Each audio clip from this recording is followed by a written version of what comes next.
Assalamu alaikum students. Today's tutorial problem is heat transfer through horizontal pipe with ANSYS fluid. As I mentioned earlier, that we are going to use the ANSYS fluid for fluid flow, fluid mechanics problems, and heat transfer problems. So this is a typical heat transfer problem in which the heat transfer is observed in flowing fluid by force convection. So let's first see the problem and try to understand. The problem statement, you can say, is written here. I'm going to read for you, which is here. This tutorial showcases how ANSYS workbench can be used to analyze the temperature distribution of a horizontal pipe. The water inlet velocity is 0.001 meter per second and the temperature at the beginning of the pipe is 300 Kelvin. There is a longitudinal variation in the pipe water temperature. We can and we are going to induce or include temperature variation along the length of the pipe from the inlet to the outlet. So we are going to see that variation in the temperature. The water velocity is 0.001 meter per second. The temperature at the beginning of the pipe is 300 Kelvin. So as the temperature of the pipe increases, we'll see how the temperature of the fluid will increase. So this is the situation and the problem scenario. The flow is, of course, from left to right, inlet and outlet. The length of the pipe is 3 meters. The diameter is 0.2 meters. We are going to put these dimensions, but the velocity, of course, we are going to put the velocity which is mentioned above in the statement. So we start, we go to workbench, we use fluid flow fluent, we drag and drop in the red box, and we label it as pipe heat transfer. Here we are not going to change the analysis type from 3D to 2D because this is a typical 3D problem. This is the first time we are going to do a 3D problem, which is simple problem but in 3D. So we start, right click, and we have, of course, in the lab we will have just space claim and design modeler, but here in the newer version is discovery as well. But we are going to continue with the design modeler. We right click and click once the design modeler. So when we click, we will see that the red button lights up and starting design modeler message comes. So we have to wait until the design modeler window opens. Meanwhile, we will go to the manual and see what we have to do. Okay, it opened, but we have to go to the manual. Right click on the geometry, we did that. Design modeler, we started. The units are defined in the units tab. Of course, we know that it is to be selected as millimeters. Why millimeters? Even though it's mentioned in meters, but if you go further down, it's given in millimeters. So it doesn't matter, but we'll continue in millimeters in design model as well as in mesh. So we go here. The first thing, we are going to select the plane. Of course, we are going to take the by default plane, which is much easier, XY plane. We click here and we right click, look at, okay, XY plane. So just we pay attention to the origin of the pipe from the origin to further ahead. Once done, we are going to go to the units as mentioned. We are going to make it millimeters. Now we have millimeters, and how we can confirm? We can see the scale here as in millimeters. Let's go further. We have done this. Now we have to create a 3-dimensional cylinder which can have a fluid flow inside it from left to right. So first select the create option from the top ribbon, go to the primitive and select the cylinder. This is the option which is used for the 3-dimensional shapes or bodies to be made. Okay, on the left appears a small vertical window titled Details View. Insert XY as base plane. Now here we go and they say create and primitive and cylinder. So when we click cylinder, so you'll see a cylinder outline has been created, in which the base plane is selected XY as by default, because we selected already before that. If you don't do select the XY default plane before, then we can select it here. So we can select the plane either before or at the stage of making the cylinder, the 3D dimensional cylinder. Now we have to give the dimensions. Of course, origin definition we can keep those origin X, Y and Z, but for the axis definition we are going to change. Axis means the dimensions. Okay, this we are going to change. So let's see what are the dimensions which are to be put and how we put the dimensions. On the left appears this insert XY base plane and add frozen as operation. So we're going to see frozen as operation. So add material. Now we're not going to add material, we are just going to keep the add frozen, so things would be kept as we put the values. Okay, now we come here to the dimensions. Now the axis X component, axis Y component and axis Z component and the radius. So we'll see if we can see if we are our cylinder is in XY plane, so it means that the length of the cylinder would go in the Z axis, okay, out of the plane.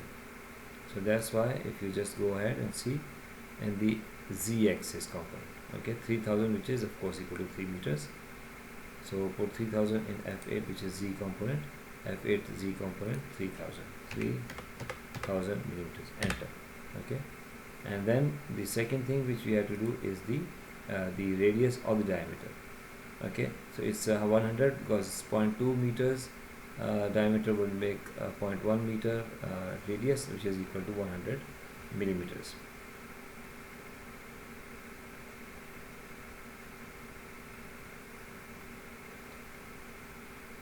Yeah, 0.1 is 100 millimeters. So we put there, we go here and in F10 we put 100 millimeter, which is the radius. Okay, this is the radius. Once done, what we have to do, then click generate, and we know that for that we need to click generate, and you will see that our cylinder is made. And if you just turn it and make it smaller, so here you go. So we have made our cylinder. So origin is here, and this is the outer or end of the cylinder. So it's that easy just to make. From create primitives, we want to make box, sphere, parallelepiped, and all the cone, cylinder, prism, pyramid, torus, and bend. So all these three-dimensional figures and bodies can be made very easily by just giving the dimensions, and origin would be of course at one end of these the geometries. So once done, so our design modeler is finished. So we are going to just click save. So it will ask for the name, so I'm going to just put on the desktop, for example, for the time being desktop, and I'm going to name as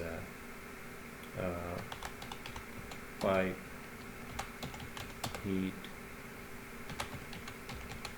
transfer, and I click save. So it will save the WBPJ, the workbench project file, in the desktop, on the desktop, and the file the files will be made here. You see after the saving, the file will be generated, which is related to the geometry that we just finished. Here we go. So we have the files generated. This is the main file, and then of course the geometry file, which is this one, and this is some some supporting file. Okay, once done, so we are going to close the design modeler. So design modeler is done, and you will see a green tick right away. Now the second thing which we need to do is of course the meshing. So we go to the meshing now. Starting meshing, you can see here with red button means that the meshing window is being opened, and we're going to see meanwhile what we have to do in meshing.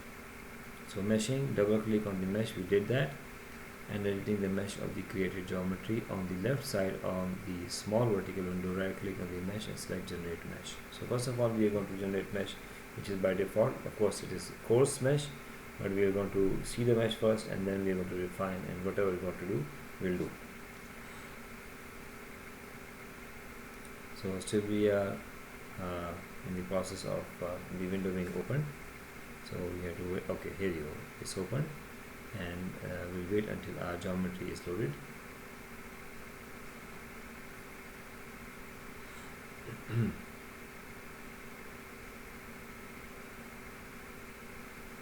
Here you go. So our geometry is here, which we can see. We can take this one as inlet, the origin, and this one we can take as outlet. The model is generated, so what we have to do now, generate mesh. So just we click and right click and generate mesh. The by default mesh, which is usually coarse, we'll see it first and then we can refine. So this is the mesh right now, which is made by default. Then we go further. Now here at this stage I saw two different things. This newer version, which is of course installed in your computers and in my computer, these options that we are going to see now can be done, and these options can be executed. But in the older version, which is version 19, in the lab as well as in the office,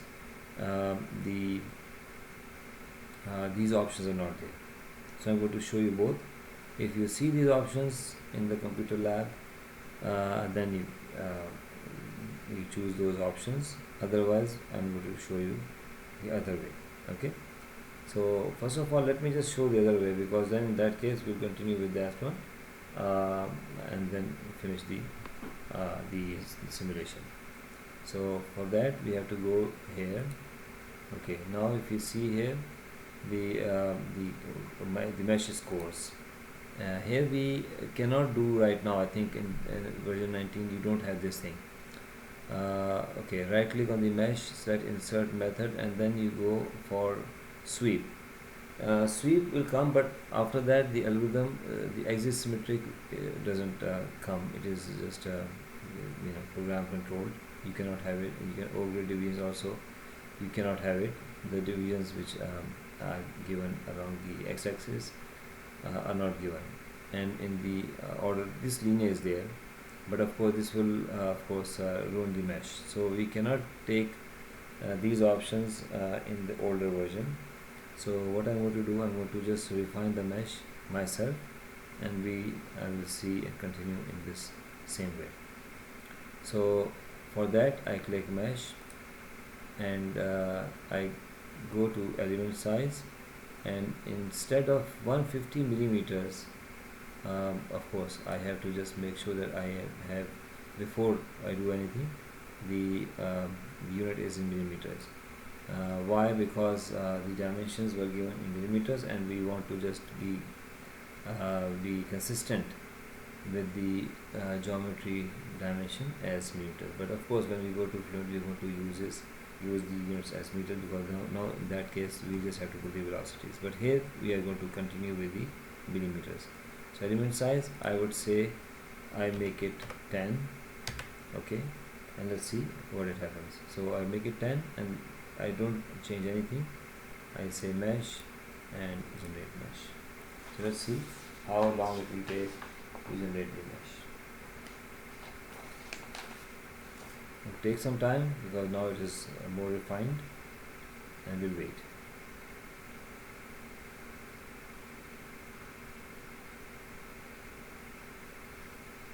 Okay, it didn't take that much time, but of course now if you see here, the mesh is very refined. So if you just go closer, so you see good mesh, good refined mesh, we can see here, and even if we just see here, it's a good one. So we can proceed with this type of mesh for the setup.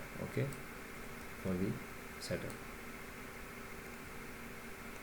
So for that we just click on this ball if you want to see the isometric view, we just click on this blue ball here. Okay, so this is the one, and then you can just continue with this mesh, which is of course reasonable. So to obtain this mesh, I just went to the mesh and put the element size as 10 millimeters, but of course before that I have to make sure that the units are in millimeters, and you can see the scale here in millimeters. So put 10 and then mesh and then generate mesh. Okay, so you will get something like that. But the options which are given in the tutorial, I want to also follow that one, so that if you have these options in the computers, then you can follow that. Otherwise, in your computers, in your home computers, in your personal computers, you can adapt that one, because the newer version has all these options which are given in the tutorial. So I'm going to just remove this mesh, which is this one. I can just I think now we cannot use anyways. So if I right click, I will say clear generated data. I hope that I will be able to get rid of this mesh. Okay, so if I click here, so nothing, so I just go and generate mesh again.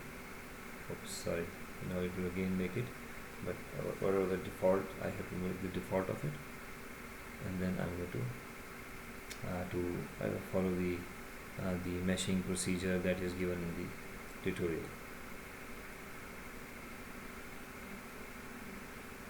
So I'm going to just right click, clear data. Okay, and here I'm going to say, I hope it works. No, I just make it a big number. It was something like 150, I believe. Okay, and I say generate mesh. So you'll here have a very coarse mesh. There you go. I think it was something like that. It's fine. Now we have to follow the procedure. If you don't see these options, then just go for the 10 millimeters, and then we proceed for the remaining steps. But let's follow this one, so that when you do it at your own computers, you can follow and you know what we are doing. So we go for insert and method. So we go here, mesh insert method. Again, of course, it will ask for the geometry. So I click the geometry, set the entire geometry as a body, apply, and here I change the method from automatic to sweep. So sweep is actually would change the lengthwise meshing. Okay, so that's a different technique that can be adopted to have lengthwise, and you see the divisions that we are going to put the divisions along the length of the pipe, and we'll see how we will obtain the meshing in this case. Okay, so we selected this, the method, then select the pipe and click OK. We did that. In the method section, we did sweep, in which it will have a distribution of the mesh along the length.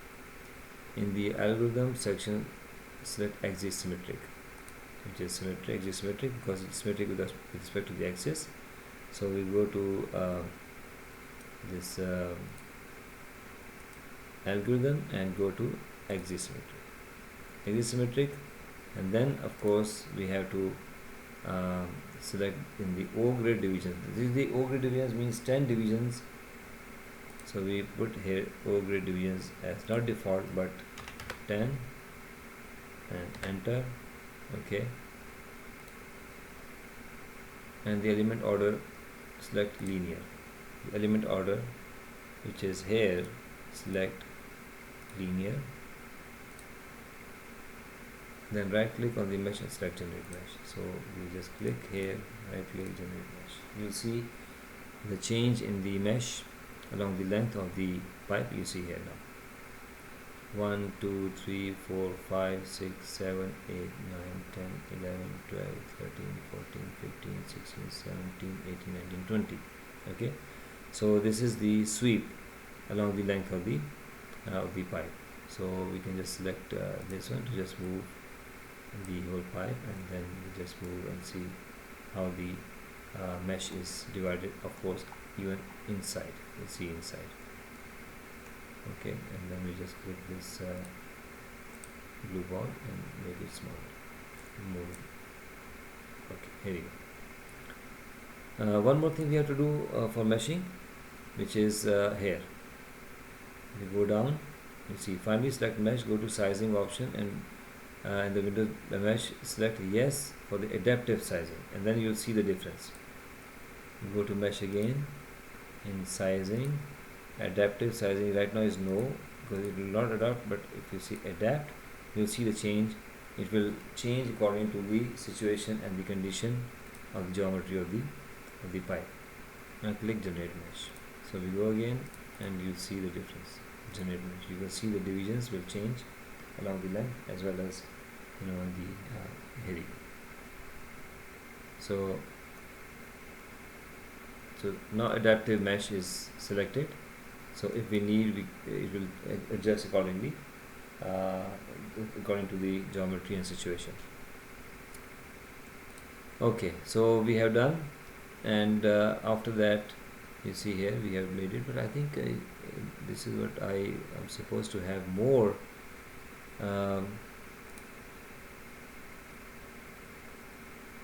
Yeah, this is something which has to be more divisions, as we see here, and initially we are supposed to get more divisions when we select the adaptive meshing. That's why I'm really surprised to see that adaptive meshing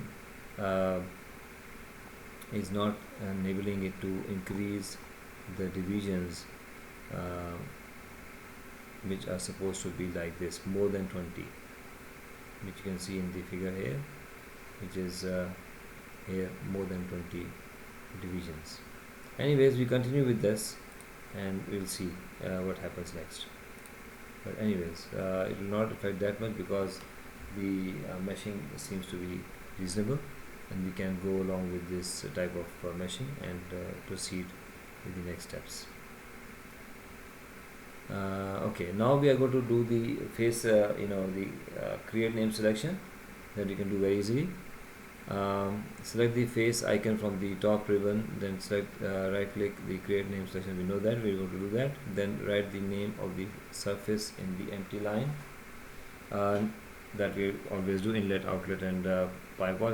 Here this time we were writing before wall, but now we are going to write pipe wall because now this is a pipe. So name all the body surface according to the details in figure 1. So it means we have to have the inlet, outlet, and pipe wall, but inlet would definitely be at the origin. So in that case we just click this one. So we have origin here, so I'm going to move this and I'm going to show this face, which is inlet. I'm going to select the surface, that we have done many times. Create name selection, we say inlet, we click OK. Then we turn around and select the outlet, which is of course the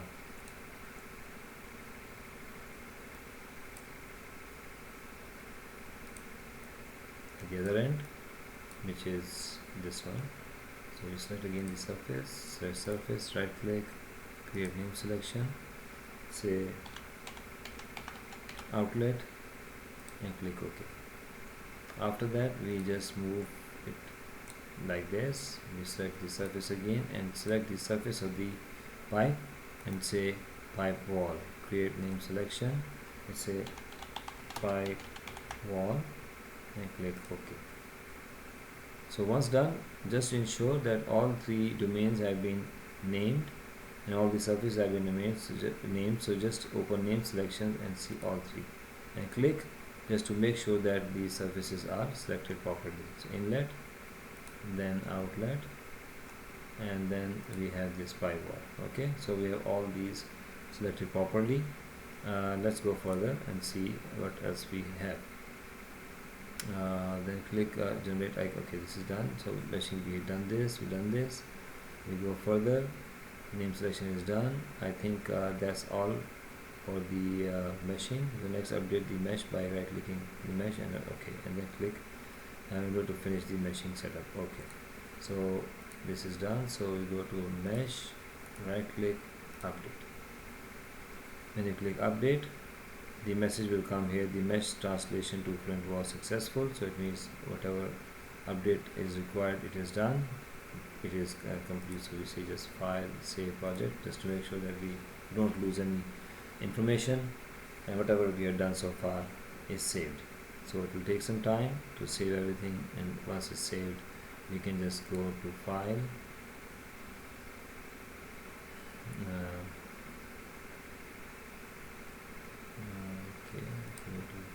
okay, I think it's still going on. Okay, here you go, now it's done. So file and close meshing. So once meshing is closed, so we have in Workbench a green tick. So this green tick is important, and I told you without green tick we will not go ahead. Even if there is a flash, we have to update. So setup, now setup is double click, of course. We always select the double precision, and I believe it's here. So double precision, and the number of processors I take 4, which is a safe side and a reasonable number of the processor cores. So we'll wait until the Fluent setup opens. Meanwhile, we'll read what else is required in the setup. I think setup is very straightforward. Few things to select, and then we are ready for the solution. So double click on the setup. We did that. First, the setting window launcher appears where double precision. So we selected all these things. After that, the window will appear. This we did already, and then we are going to do the setup here, which are mentioned here, which are very simple and straightforward. So it is open. Now we'll wait for our model to load.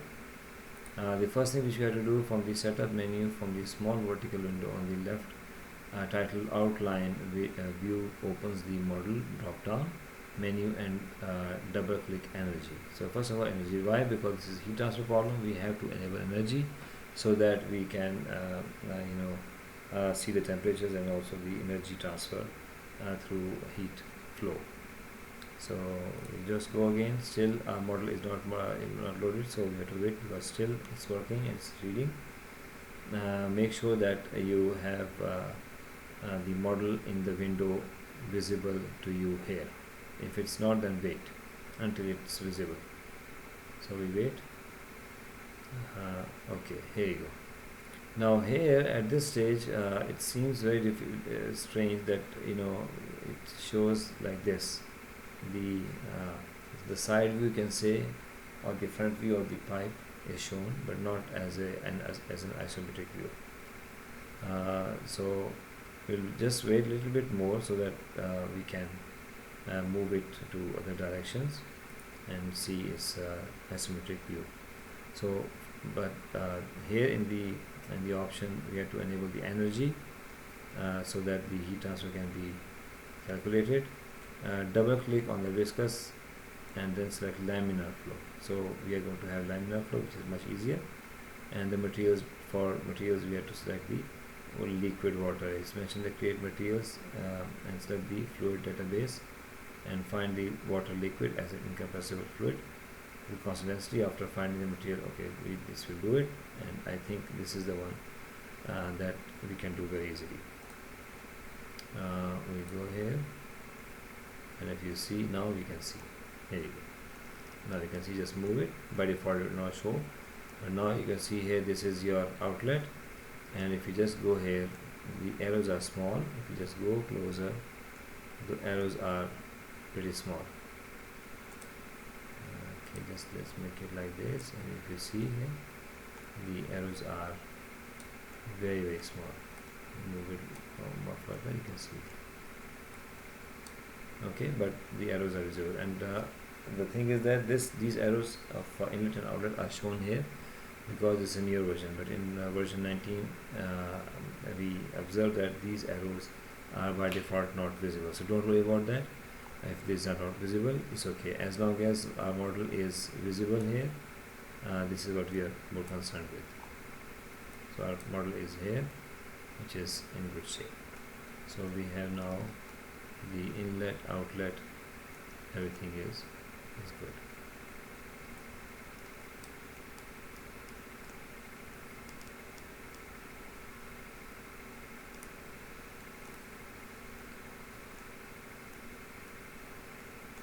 Okay, here you go.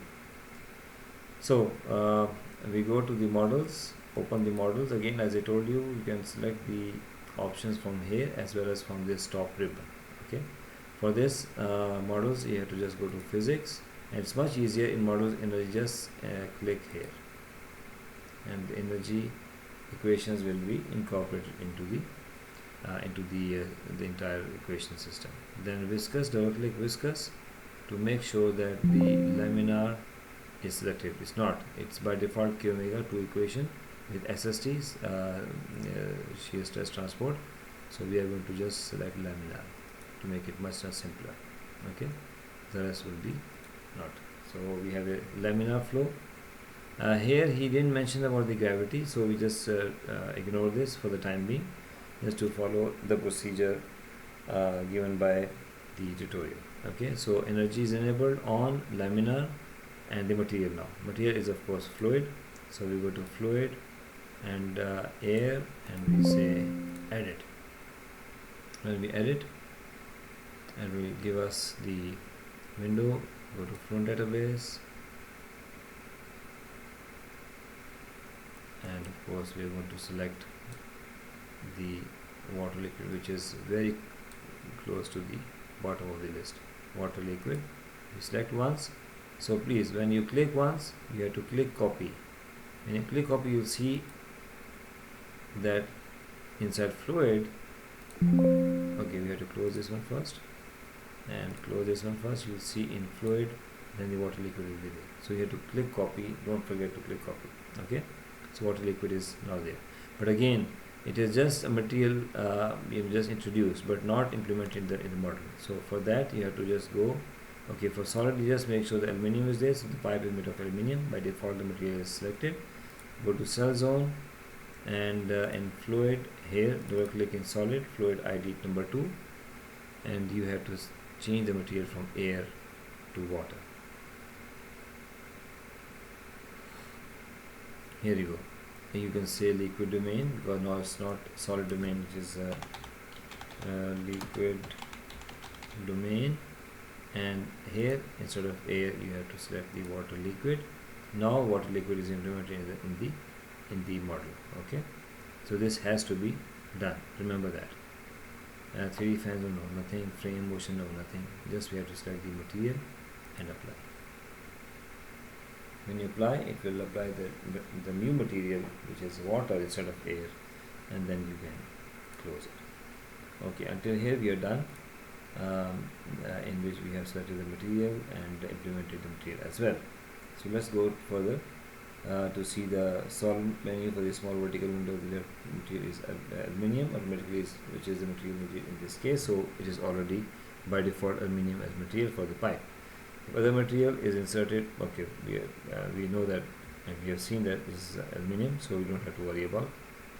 And double click the cell zone conditions from the small vertical window on the left. Double click on the solid to open the materials panel. If the zone is empty, right, fluid domains, that we have done this already, and drop down menu from the material name and select apply and close. So we have done already. So let's go to the boundary conditions. So now double click the boundary conditions drop down menu to define the parameters for each zone.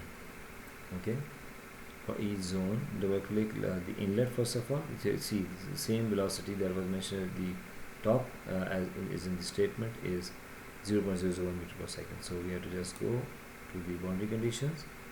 Here you go. We just expand the boundary conditions, and we double click inlet to input the values, value of the velocity profile, velocity value, the uniform velocity value at the inlet. Here we go. So we are here, we select the value 0.001, 0.001, and one more thing we are going to do, which is mentioned here. Reference frame to be relative to the adjacent cell zone. So here it is absolute. Okay, but here we are going to change from absolute to relative to adjacent cell zone. So adjacent cell zone are the cell zones which are next. So it means each velocity will be getting influence from the neighboring or adjacent cell zone. So that will make the velocity change gradually from from cell to cell and from layer to layer. Okay, and then click apply. So that will help have a more realistic profile at the inlet, because this is the inlet. Okay, and close. For the outlet, of course, we know that it's always zero gauge pressure as the atmospheric pressure, just to make sure that we have gauge pressure 0 applied. Which, if you don't do it, it's okay. And then close. Okay, this is done. This is done. Okay, now let's go further and see what else we need to put. So double click the named expression. Now this is something new. This is something which we are going to learn now, and this is the thing that I mentioned at the beginning, that okay, we can control the change in temperature along the length of the pipe by putting some formulas that will of course govern the change in the temperature along the length of the pipe. So this expression that we are going to now see, that will change the temperature along the length of the pipe. So in that case, we can have any expression that enables the temperature to be changed. So seems that this change temperature is coming from a source with the varying temperature over the pipe. A pipe is in an environment in which the temperature is changing with this particular behavior. So let's see it. First of all, I'm going to read this one because this is important. So the temperature will increase. So this is something which we have to see, the formulation or the behavior of the change in temperature. The temperature will increase by 0.25 Kelvin for each millimeter of length through the z-axis. Okay, so it means that every millimeter 0.25 Kelvin is increased. So it means if it starts from 300, it will multiply by z, okay, and to 0.25 Kelvin per millimeter. So it will take this as per millimeter and then multiply by z, and then it will add to the 300. So for the first millimeter, 0.25 into z plus 300. Then for the second millimeter, again 0.25 further added to the resulting temperature, and then added to 300 Kelvin until we reach at the end, and you'll see the final temperature of the pipe at the end would be much higher than at the inlet. So inlet is 300 with of course the temperature of the liquid as 300 and the pipe as well, but the pipe temperature now will influence and change the temperature of the fluid because of this behavior. So now let's see how we put this formula where and how. Okay, so for that we have to see named expressions.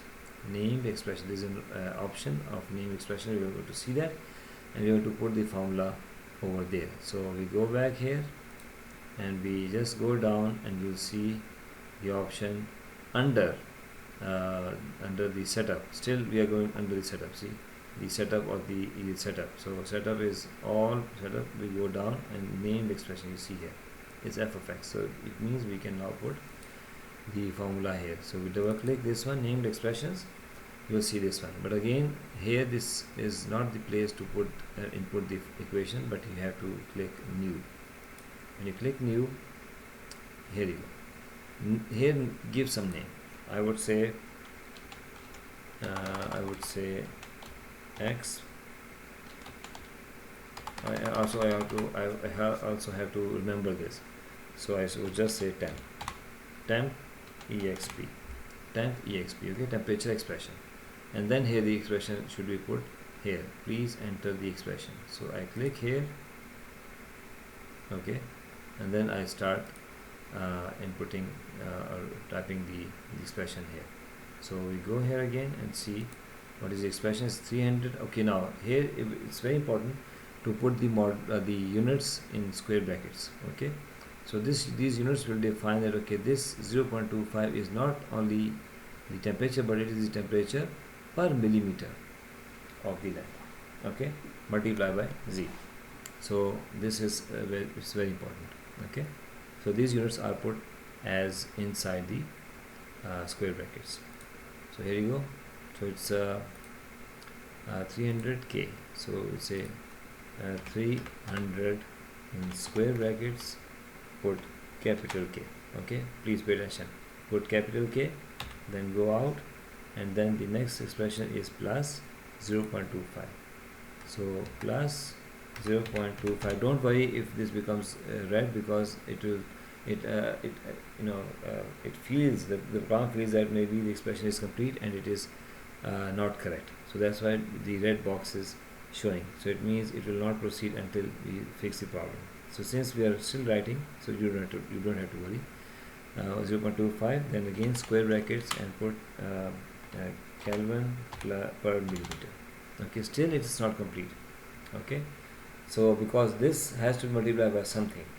Okay, this is exactly the same as we used to do in forced linear distribution. It will be Newton per meter, and then multiply by the length to give you the resultant, that value, and then add it to the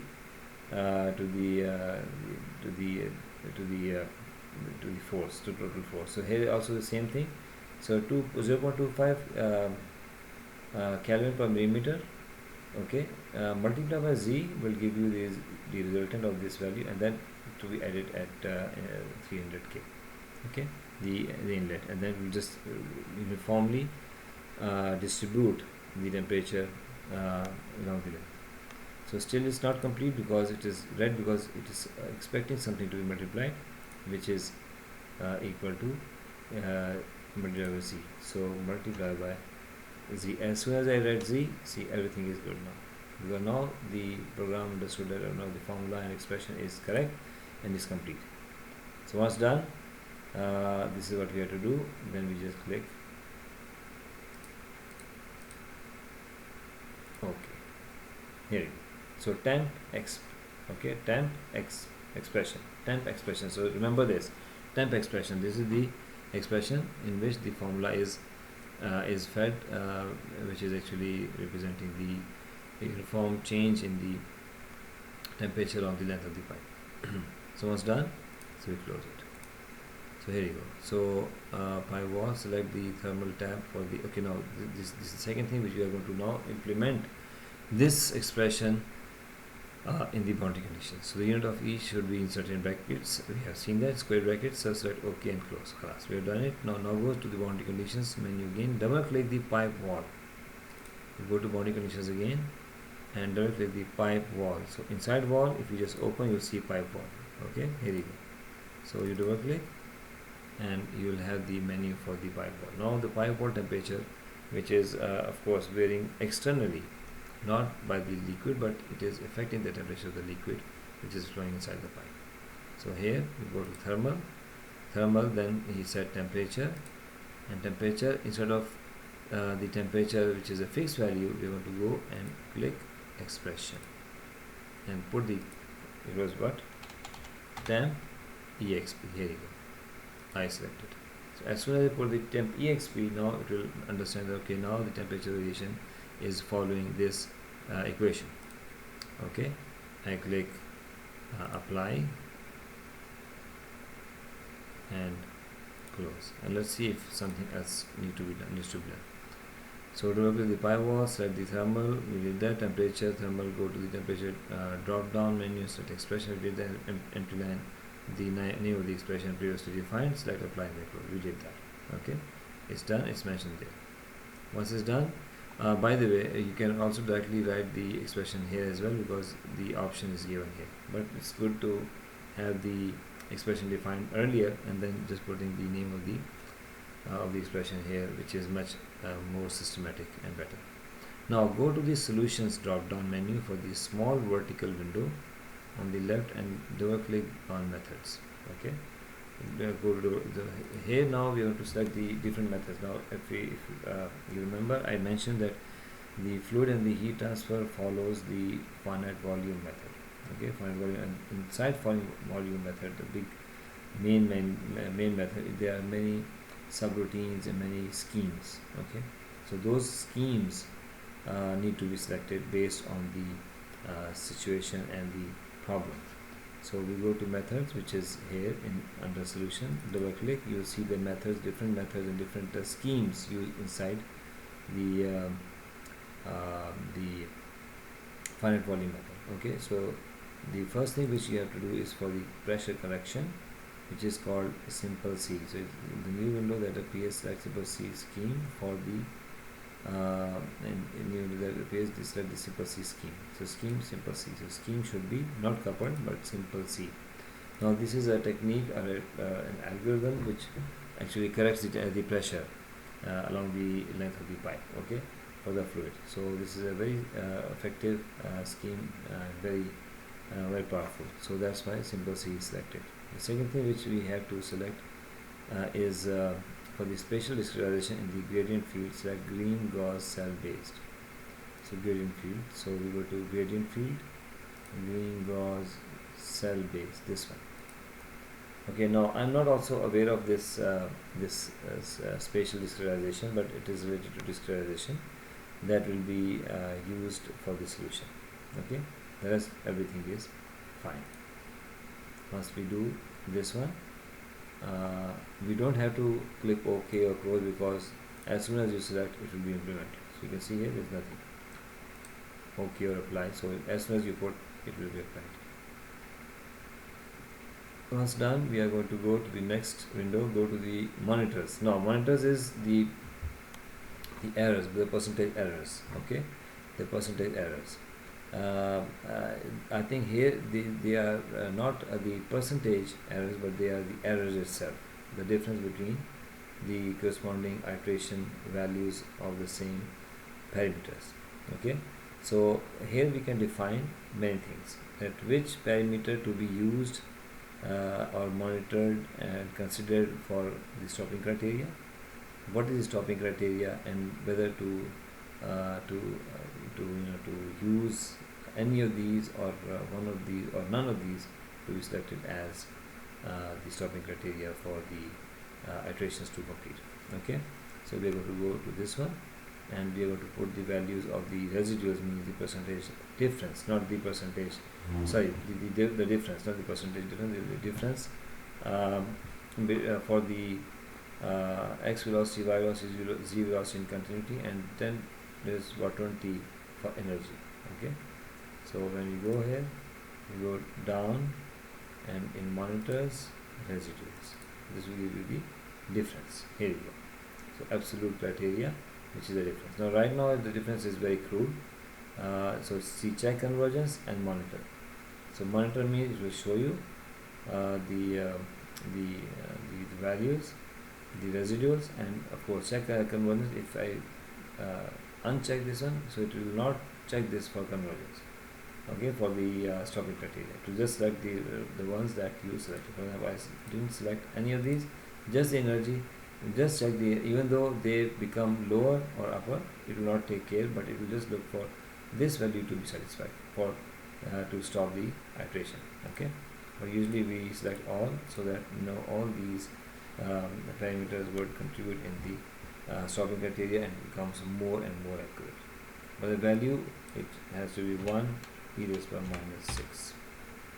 So we can just copy this whole thing and paste in the rest. Control V, Control V, Control V, and Control V. But here for energy, it is not given as 1 into 10 to the power minus 6, but 1 into 10 to the power minus 20. So we just change the number to 20. Here you go, minus 20. Once done, everything is good. It will plot, show the plot, and it will print to the console. It will print the values here. Okay, and we plot also. You can see the plot as we have been looking and observing this. So, okay, khalas, done. So this is done also. Now what we have to do, just initialize. That's it. So for initialization, we just click this one again. Now we used to select the standard initialization, which is a little bit crude, but the other initialization, which is called hybrid initialization, is more accurate, and it gives based on some calculations, the initial guess, which is more closer to the reasonable value or the logical value rather than just selecting some random value. But that will of course improve the convergence, make it faster, and we can have better results much faster and much easier. So we are going to continue with the hybrid and click initialize. Here you go. Hybrid initialization is done. So it's done. So we wait until this waiting is done, and then we're going to just do the calculation. Meanwhile, you can see this is done. So now we're going to just run the calculation for 1000 iterations. If the stopping criteria of all the parameters are satisfied and met, then it will close, it will stop before the 1000 iterations. Otherwise, it will just go to the iterations 1000 iterations, and then it will stop and say the iterations of the solution complete. Okay, so we double click,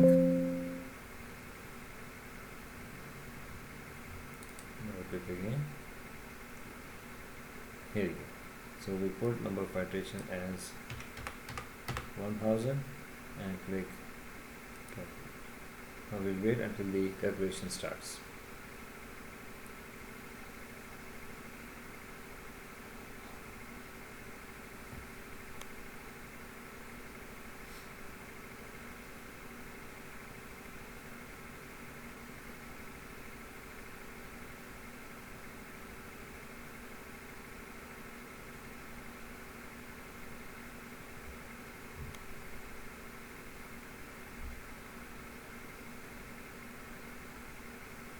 Okay, here we go.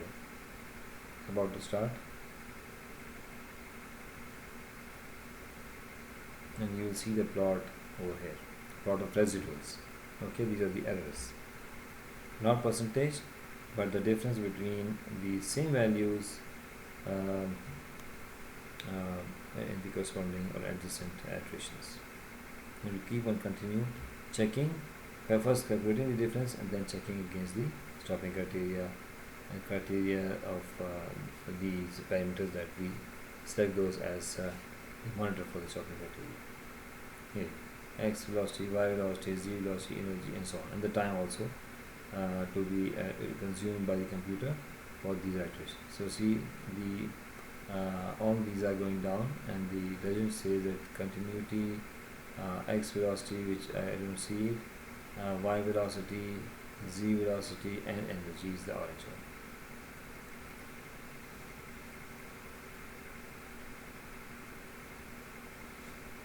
So we are going to wait until the iterations complete. Either the stopping criteria is met, or the number of iterations, the maximum number of iterations are met. So we are going to wait. So still you see here, all these values are going down, and you can see it's already 10 as well, almost 10, so minus 40. You see here, even minus, now it's even lower than this. This one is orange, which is y velocity is become almost horizontal, but I think it has satisfied, because the y velocity was 10 for minus 6, it is below that, so it is satisfied already. But still the energy is not satisfied. That's why you see it's further going down until 1 10 for minus 20 is met, and before the iterations, then it will stop. Otherwise with the maximum of iteration it will stop. So we'll see if it goes further down. But if you just pay attention, the energy which is the energy is here. So energy is still becoming horizontal, means it's not, the error is not going down, either the error is not going up, not going down. So the energy equation, the energy residual, as well as the continuity, they have become horizontal. The remaining velocity components are going down further, which is of course now 10 to minus 17, 18, something like that. But the thing is that since these two are not met, these three parameters have met the stopping criteria, even the continuity also, because it's also 10 to minus 6. Only the energy is not satisfied, so that's why we continue. You will see that. So all the criteria must meet all the parameters must meet the stopping criteria. So for the iterations to stop. Otherwise, we will continue until the maximum of iterations which are given have reached. So 600. But see, this orange, which is the energy, is horizontal, which is almost 10 to the minus 11. It's not going below minus 11. So if it doesn't go, I will just have to wait until we have 1000 iterations done, and then the solution will be complete, and then we can very easily see the results.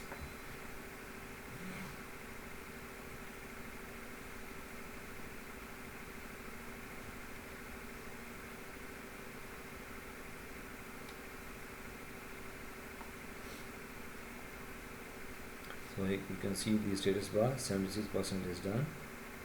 So you can see the status to make sure that okay, you things are going on and how much is left, so you can get the idea.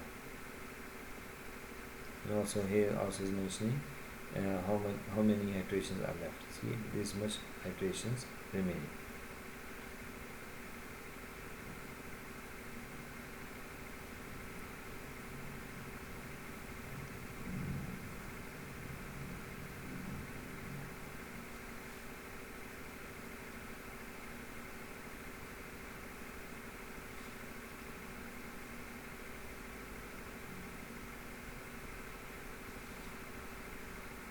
It's almost done.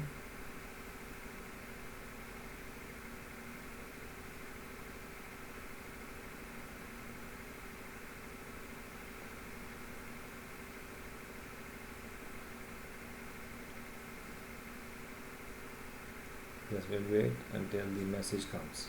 So that before that we don't do anything, just wait until the message comes, then we're going to proceed with the results.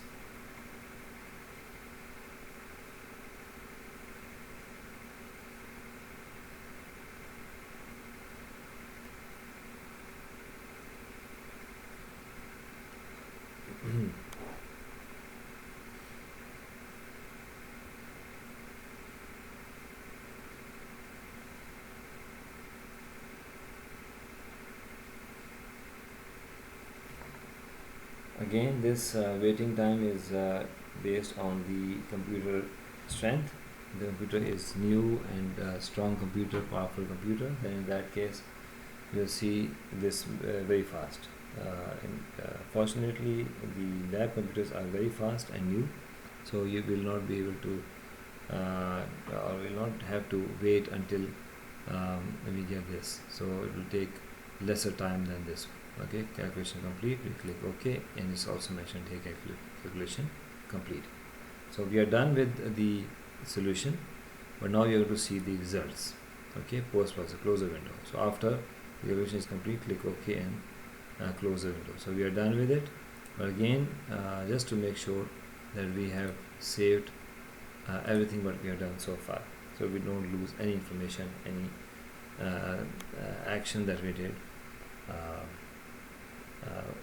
as far as the Fluent is concerned.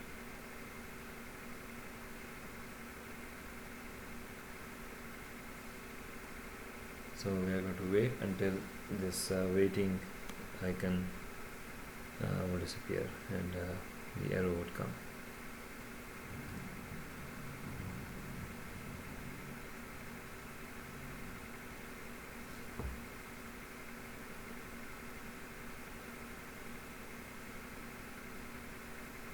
Okay, here you go.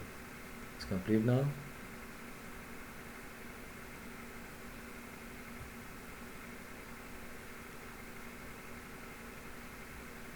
So we go and close Fluent.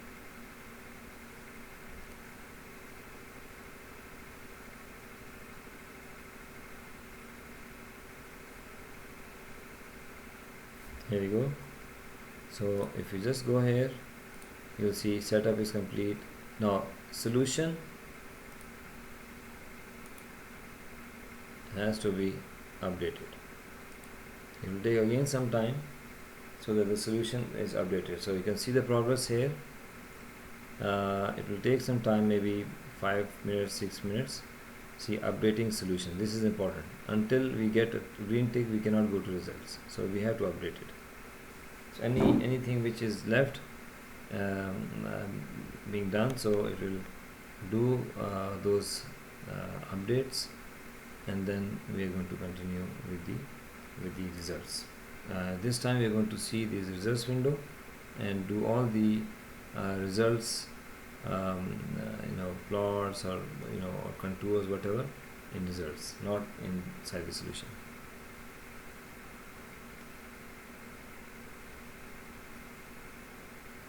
So it says that the message, the progress and message. So message, there is no message. So I hope there is no message, but there seems one message, hide one message, but anyways we'll see. Let's see. Still it's a flash, so it has to be a green tick, otherwise we'll not go to the results. So load mesh and model information, loading mesh and model information. It is doing all these things by itself to make it a green tick, so that everything is updated. So we're going to wait. Loading mesh and model information, so it will do by itself all these things until the progress becomes 100%, and then we are going to see green tick over here. Of course, again, if the computer is powerful, then you will see it much faster, and it will consume less time. But this computer has, I think, is not that fast, not that powerful, so it's taking longer time.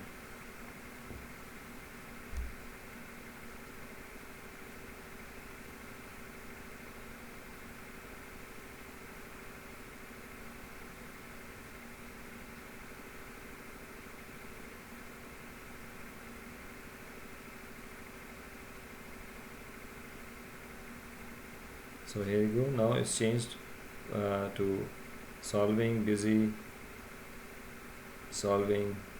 So it is solving some components which need to be solved by just clicking update. So this is a good feature of ANSYS. In that case, we don't have to do it again, but ANSYS will do it for us. This solving will take some time, because if you remember, we just saw 1000 iterations, so it might take some time to update and do some solution which I think were left. So those are done by ANSYS itself. But of course, you just have to see the progress of the update.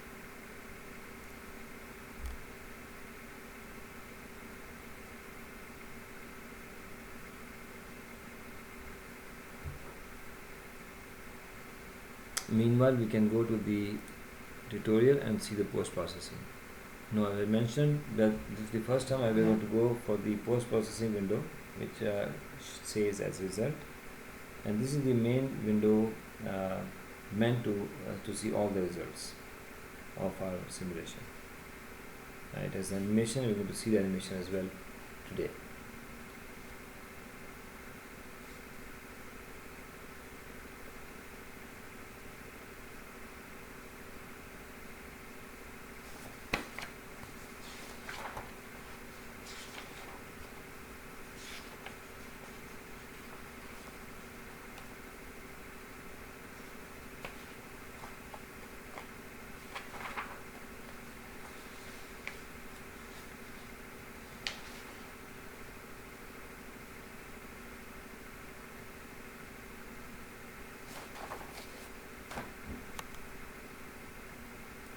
See the progress is little bit ahead. It's progressing actually. Of course, it takes time.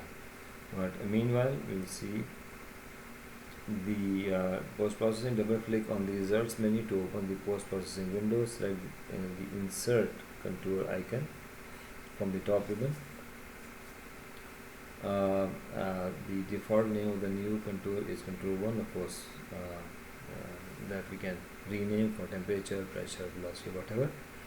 According to the preferences, the name can be changed, of course, that I just mentioned, and written on the line next to the name, and click OK to form a new contour. He's talking about this one.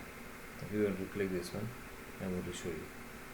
On the menu that appears on the left named details of contour, select the pipe wall as location.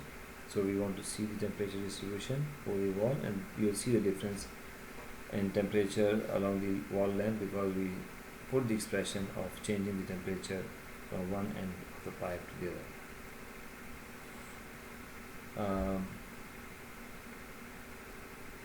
Select the pipe wall as location, select the temperature as variable, and insert 100 or the number of contours. Okay, so that of course we can make it more or less, but 100 is a good number.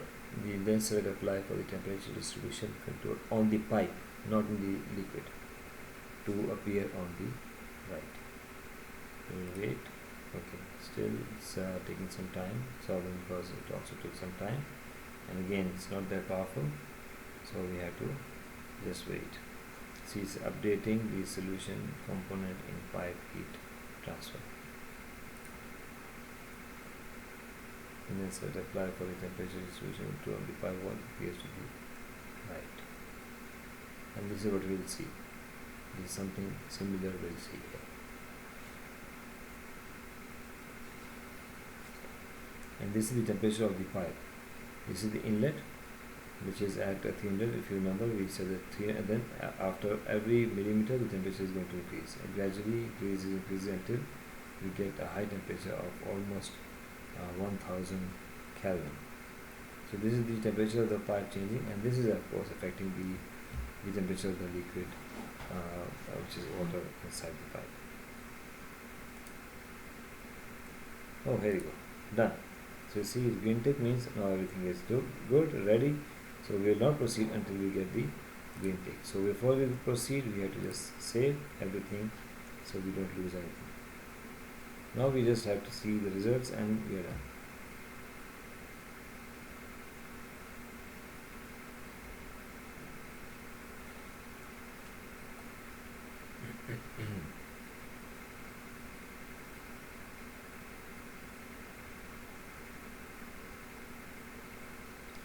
Okay, done. So let's double click the results.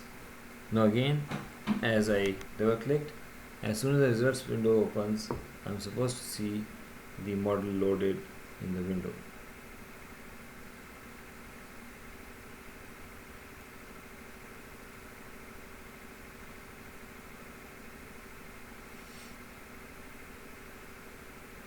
Here strangely you can see the outline of the inlet and outlet are shown, but not the length, because these are the two surfaces. The other one is actually bounded by this, and it is continuous. It has no edges. Okay, so that's why we just see the ends, not the body itself. But it's okay. As soon as we see the results, we'll see everything. Okay, so what we have to do, we have to just go there and see the contour. Contours, and then temperature. So we'll go here, we click here. Now here, this is what he is talking about. See, when you click here, contour, you can see a contour is here. So when you click here, you'll see contour here. Of course, in the older version, you'll see contour against the shape. So I click once, it asks me for the name. I say, let's make tampon. Simple temperature. Click OK. Now it will show us the different options. So location, as I mentioned, you don't have to see inlet, but you have to see the pipe wall. As soon as you click it, you'll see the mesh. Okay. After that, we have to see the temperature, not the pressure. So we just select the temperature. Global and number of controls, of course, we want to make 100 so that we have a smooth transition of temperature along to that. So if you see if something else is required, number of iterations, location, pipe, and temperature visible. Okay, as the temperature as visible and 100. Okay, I think that's it, and click OK.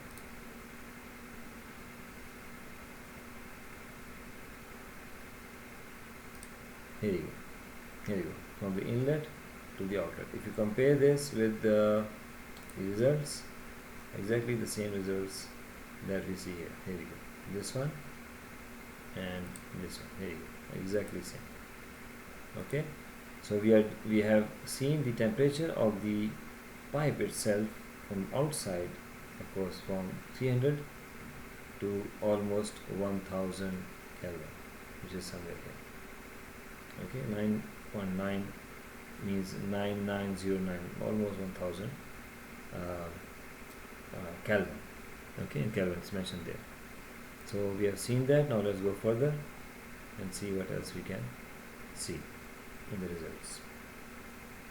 To see the temperature distribution along the wall, we have seen inlet and outlet, select the three dots. Okay, if we want to see all, and the inlet and the outlet, the temperature of the fluid, and also the surface of the pipe.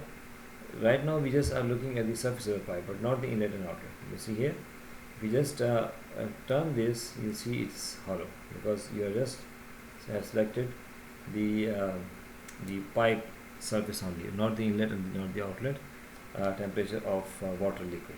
Okay, so if you want to see all three, so what he says, he said just go to again the contour here, inlet and outlet, select the three dots option on the location tab and select all three domains by controlling pressing the holding the control button, then select apply. The results show there is a temperature increase along the pipe wall, which we see already. This derives from the condition entered as input in the setup step, where we entered the expression with the temperature distribution is a function of the pipeline. We saw that the lowest temperature is 300 Kelvin that we saw at the beginning of the pipe, as can be seen from the legend in figure color blue. As the distance from the pipe is increasing, the temperature is also increasing. We have seen that. See here, increasing to high temperature. The temperature at the pipe outlet is the highest and presents around 1000, and this is what we have seen.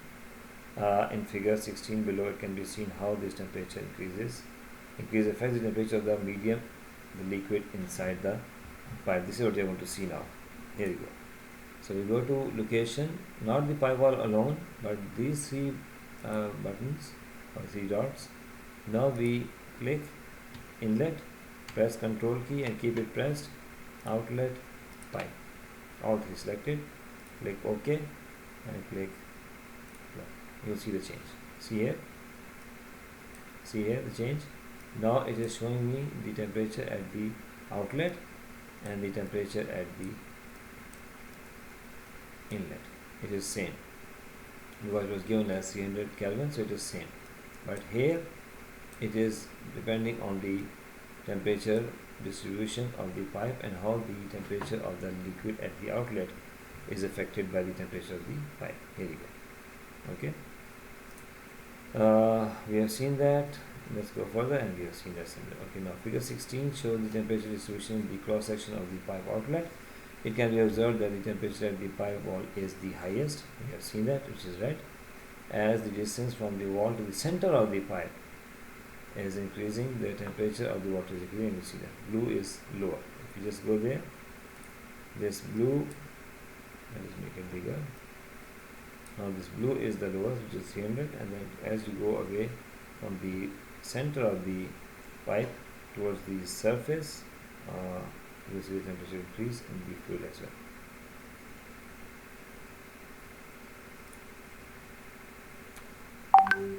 Okay, so now we have done this. As the distance from the wall, okay, this is done. To save the results as a picture, okay, we can do this. Click the camera icon, find the location where the files to be saved, and enter the name of the file. Here you go. This is the camera. See here, camera, save picture. Okay, this camera. You click once, you will see this option. Now you can browse where you want to save. Okay, I say okay. I say under my name, and then I just give the name a pipe heat transfer. Okay, I keep it like this as PNG or JPG or whatever. Okay, all these options are here. CVF. Then we have these extensions of the files, AVG, and so on. So I'll just continue with the PNG, which is also a format for the figure, for the photos. So I'll just keep it like that as PNG and put under my name as click save. That okay, it's given there. Format again is PNG. Again, we can select from here as well. I continue and keep the PNG. A white background if you want to have a background for printing, so you just click this one. Transparent background if you want to have this one, but for white is better because it's good for printing. A scale same, 100% means whatever the size. Click save. Here you go. So it has saved the file with the white background for printing purposes. But here of course we'll show you like this. Now we have done this, let's go further.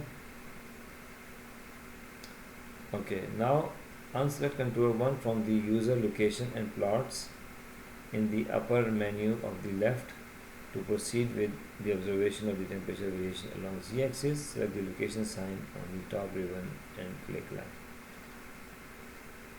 Okay, now if you don't want to see it, it's very simple. Just uncheck this temperature. When you uncheck, you'll see it will disappear. And then the second thing they mentioned, unselect the control 1 from the this and plots in the upper menu of the left to okay. And the plots in the upper menu. So plots, I don't see plots. I think it's okay. Default, yeah, we just keep it like that. Wireframe, okay. Temperature, we don't see it. I think it's okay. Yeah. So everything is good. So the only thing which was which could create problem is the temperature. We are disabled. So it means as soon as I enable it, I'll see. So it's so simple. I just enable it, I'll see the distribution. It's that simple. I just click it and it will disappear. Okay, then I go to locations. Okay, now what I want to do, I want to find the temperature of the liquid. Okay, inside the pipe, the water temperature, not the pipe temperature. Whatever we have seen, the water temperature inside the pipe, how it varies from the inlet to the outlet. Okay, so for that we go to locations and say line. So we're going to generate a line. I say line 1. Okay, I'll click here. Okay, and then this will come. Now it will ask you for 2 points between which you can see the temperature distribution in one dimension or one house. Okay, so the values which are given, of course, if you remember, it was the values were the dimension were what the dimensions were. Those were 0.2 and the radius was 0.1 meters, right? 0.1 meter, which is 100 millimeters. Here we go. So 0.1. So it means if it is y, and just click this one to show you. So if it is y origin, okay, we make it some distance so that it will be showing me near the wall, not in the middle, not in the center, but near the wall, but along the length of the pipe. Okay, for that I am going to for x I don't have to change. For x, which is in this direction, of course I have to make it 0, so that means in the origin, and then y we are going to move it little bit down. Okay, with x of course at the origin, and then z along the length to see the temperature in distribution in the liquid, the water. So for that we have now here again, now it is meters. Remember that we put everything in meters. So 0.01, which is 0.01, which is meters. Okay, which is 0.01 meters. This is 0.1 meter, which is the diameter. So the radius, but here he has mentioned 0.01. I think maybe we have to see if it is correct or not. We'll find out. But let's see what dimensions he gives. Here you go. It gives you 0.01. So it means that it is just giving a value which is little bit away from the center. Little bit away from the center means the radius is how much? Is 0.1 meters. Okay, so from the center to this is 0.1, and from center to above is 0.1. But here it says 0.01, little bit lower than this, little bit lower, to give you the value of the temperature, little bit lower than the center of the pipe. Okay, so it is 0.01. Okay, here we go. It is exactly here. done this one, we've done this one. Here we are. No, not this one. Here. This one we did this one. Here is this one. Okay. So a little bit lower than the center of the pipe, but x of course will remain the same. So 0.01, and of course here he mentioned 0.3, but it's 3 because the whole one, the entire length is not 0.3 meter but 3 meters. Okay, so we have to put this one. So it means we can just play with this one. Instead of 0.0, we can make 0.05 and we can find the value, and we'll see that right now. But first of all, let's put 0.01, 0 for the first point, which is here, and the second point, of course, x will not change, y will remain 0.0, sorry, it's 0 minus 0.01, so it's going minus 0.01, and here also it's minus 0.01, and here it is 3. Okay, so little bit lower, and from 0 to 3, from 0 to 3 is the axis, and click apply. This is the line. Okay, now we are going to use the chart to make it. Okay, so we have seen now where is the line. The line is here. Okay, if you just pay attention to Z, okay, this line is not visible. Let me make it smaller. I just want to see. If you just go here, of course you cannot judge that. Okay, it is a little bit off from the central this center because it is a very small value. But if you change from 0.01 to 0.05, you'll see the difference. 0.05 and apply, you see here, move down. Okay, now you can see very clearly that it is off. Okay, if you just put it 0, 0, then it will be exactly at the center. 0, 0, here you go, exactly at the center. Okay, so but we're going to, because of the symmetry, it might not give us the value, so we just move a little bit down, minus 0.01, and then we'll see the difference between this value, this location, and 0.05 as well. So minus 0.05. Okay, so here you go. It's a little bit off, but again it's very difficult to judge. It's very difficult. You can see that. Just we click Z, see here. Oh, sorry, I just made 0.05, 0.01, and yeah, now here you go. So it's almost at the center, very close to it. Okay, so we did that.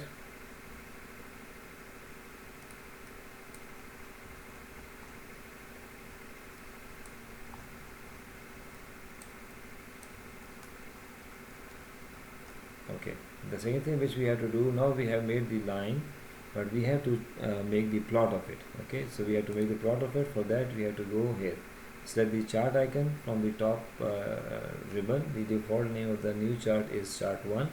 According to the preferences, the name can be changed and written on the line next to the name. We can change the name, no problem. Click OK to form a new chart. A new window appears in the left title details of the chart. Okay, now the data series tab in the menu, select the line as location on the x-axis. Tab, select the Z as a variable, and on the y-axis the temperature as a variable, and select apply. Now we go here. Now where's the chart? Here you go. Chart. Clear? Click once. I keep it as chart 1. I click and I see this one.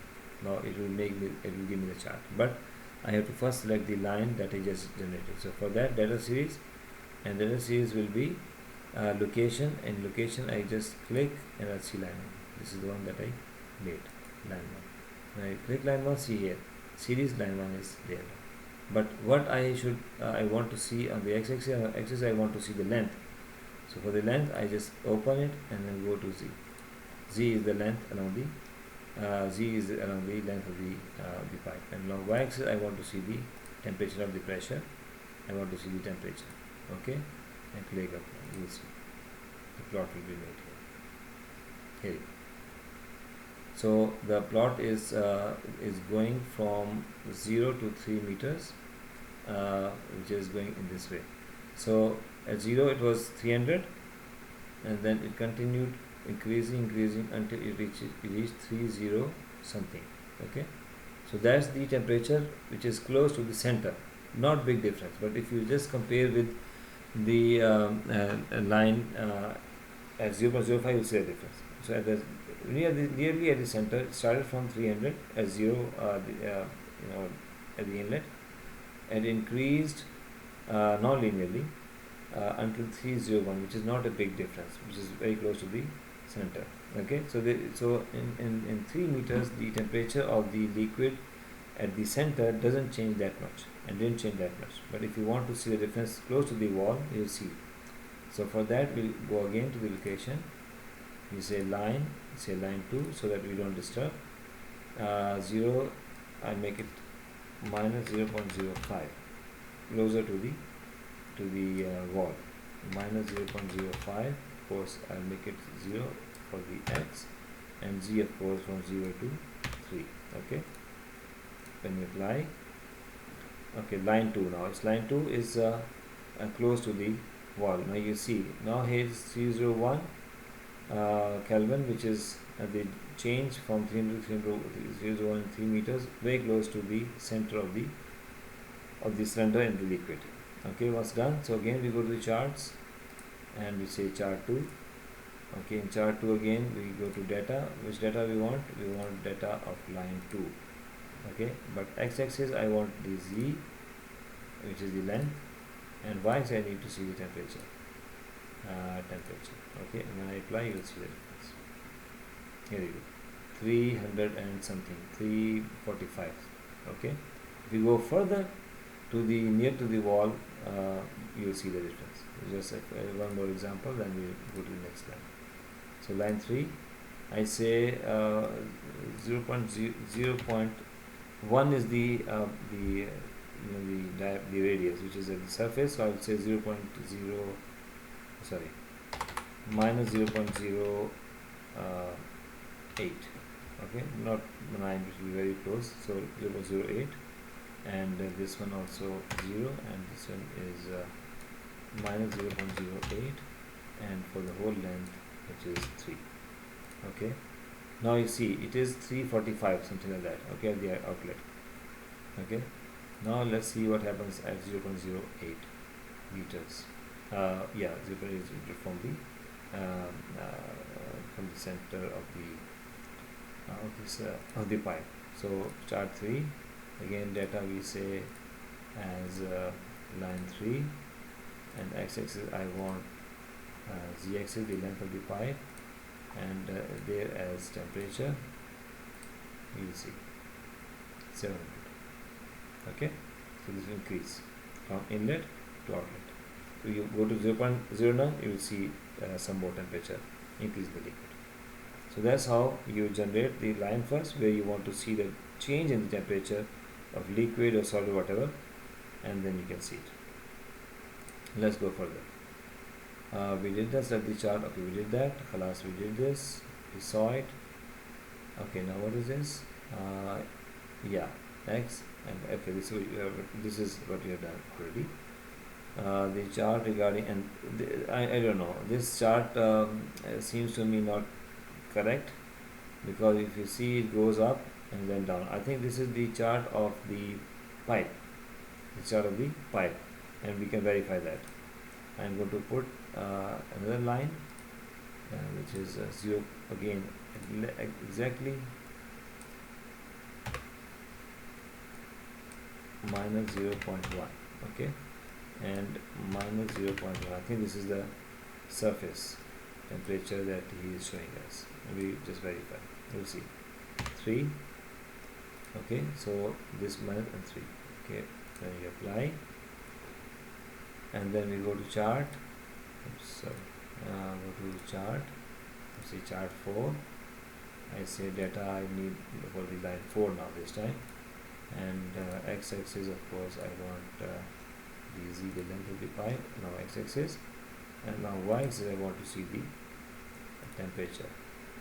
Okay, and then when I apply, here you go. So is the temperature of the pipe, which is given. Okay, so you can see the temperature of the pipe, the temperature of the liquid along this line. So So we've done this. So unselect line 1. So what is this? We see here. All these are selected, so it's unselect so that we don't see. Now we're going to be able to see a new result. Also unselect this one, and this we minimize and maximize. You'll see that of course these should also be disabled because now we don't have temperature contours, which you can see here.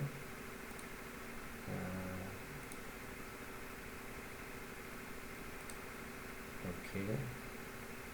Anyways, we just cancel this one. We can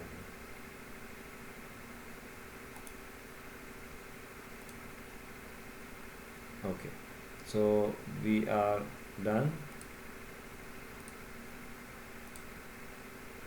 Now we go further to the next results. Click OK to form a new. Okay. Now we are going to do something very interesting. We have seen the temperature distribution along the line, but what about along a plane? At the center of the pipe, we want to see the temperature, pressure, or velocity vectors. We can see very easily, but we have to generate a plane, because in 2D it's easy because we have already the plane, but in 3D we have to generate a plane where we want to see the parameters. So unselected, we did unselect, realize all the parameters change along the pipe.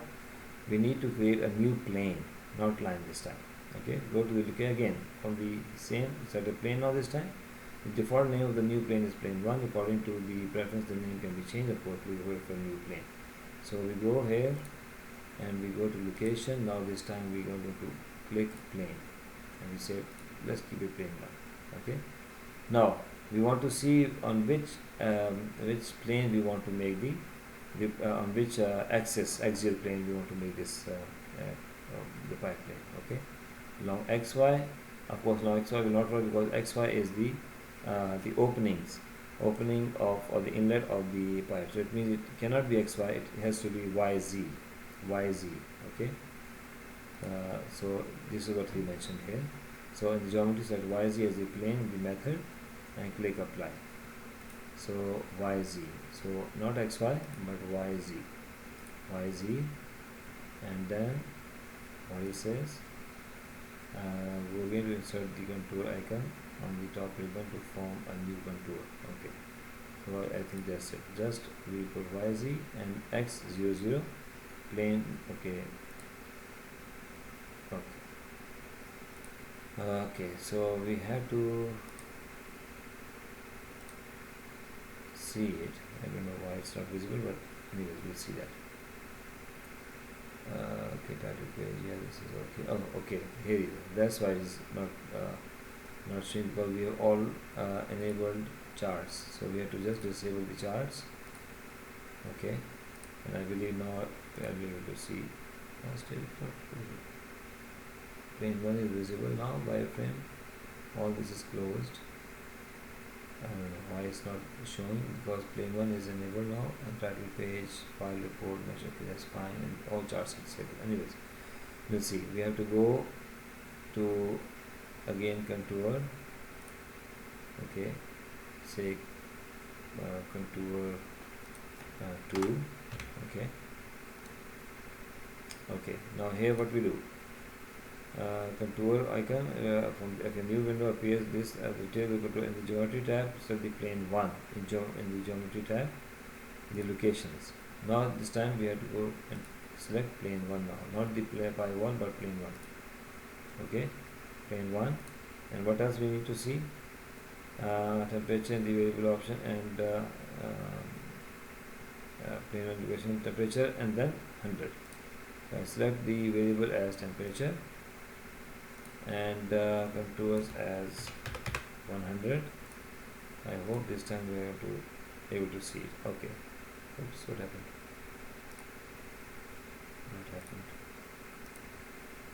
I think it's supposed to be not showing, because now I disabled it. So that's why there's a problem with this, but it's supposed to be showing unexpected error while refreshing page property object reference.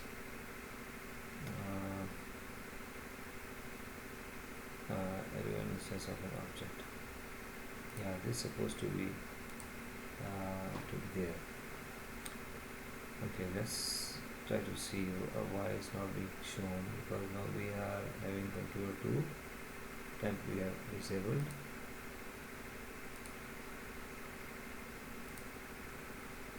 This is supposed to be showing. I don't know why it's not disappearing. Chart viewer, table viewer, field. Oh, okay, here you go. Okay, here you go. So this is for 1 and this is okay. Now this is good. Here you go. So for this, put X. Here you go. And I go ahead and that's it. So this is the inlet, okay, which is cold 300, and then it progresses further where the temperature of the pipe, the temperature of the liquid is changing, and this is exactly the same as we see here.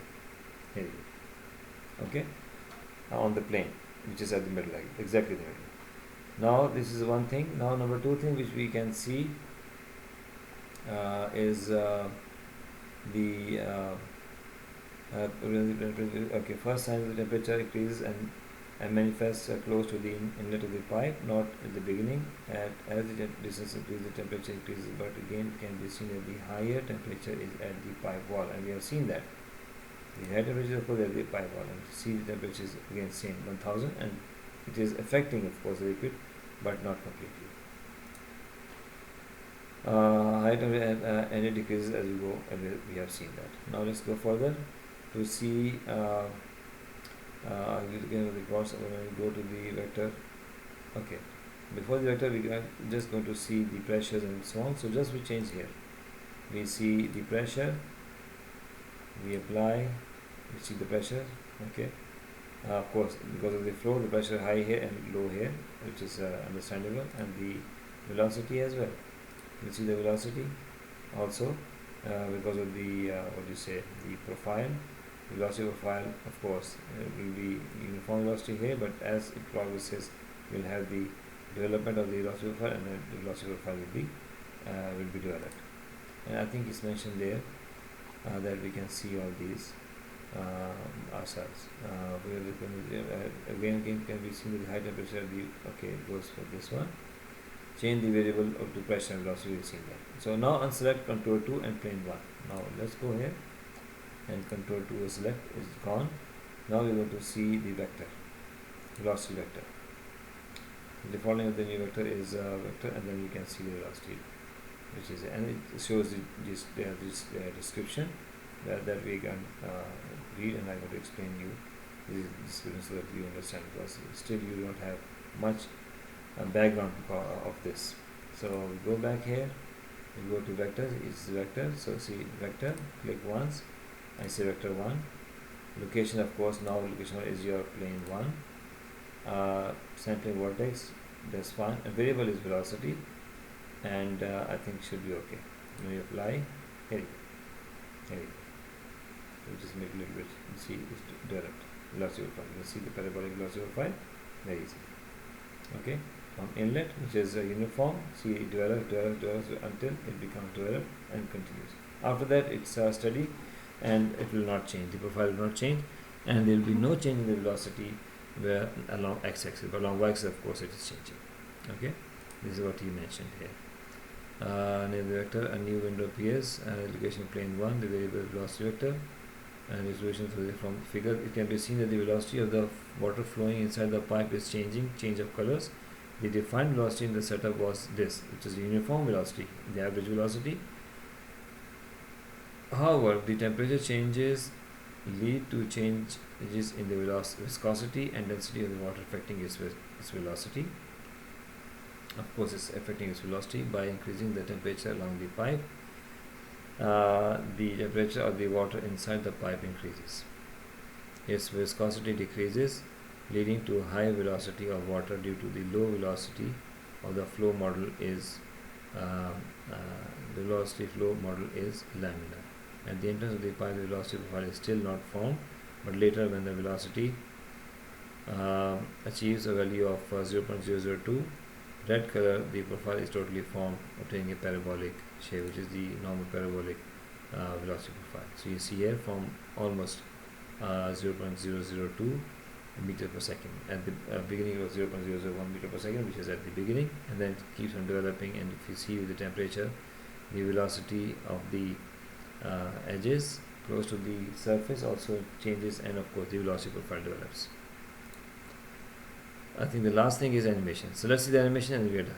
So to see the animation, click the animation icon and select plane 1 and click play button.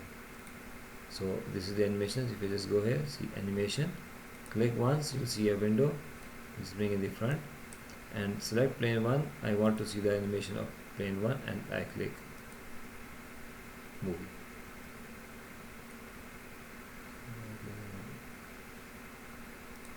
Here you go. Now see it. So see how the velocity is developing gradually. It is showing the whole process. See, it's showing the whole process, how the velocity is developing gradually until it becomes the velocity that we see. Here you go. Okay. Here you go. So if you want to make it faster, just to see, let's make it faster and make sure the velocity.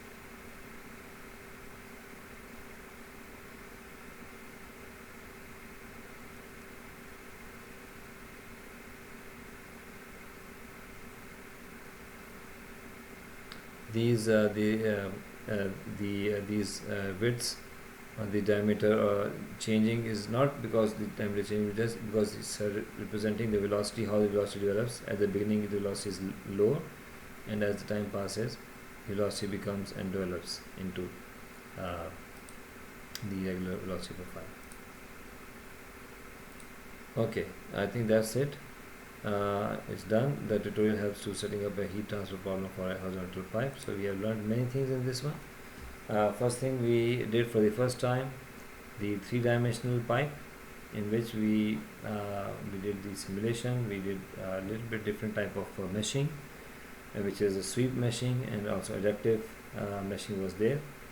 The second thing which we learned is if we have a laminar flow in the setup, and we want to see the results along a line, or want to see the results on a plane, because for 2D it's easy because it's already a plane, but here in 3D you have to select a plane so that you can see the results. Otherwise, if you just don't make it and just try to run it, you will not be able to get the whole picture of the fluid flow and how the velocity profile is developing. Okay, so we have seen this, how to generate the plane, how to generate the line along which we can see the XY plot of temperature or velocity or whatever. We can also see the velocity as well over there. Okay, we can see it very easily.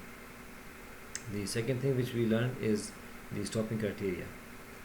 From the monitor we can change the stopping criteria according to our desire, and that will be monitored as the iterations go. This is the one also we learned. So all these things we learned. So inshallah you're going to do this yourself and follow this video step by step, especially in the meshing, because meshing, as I mentioned, these options that we selected here might not be available in 19. So in that case, just refine the mesh and then continue with the rest of the procedure. Okay, shall I stop at this point, and then we proceed with the simulation, inshallah.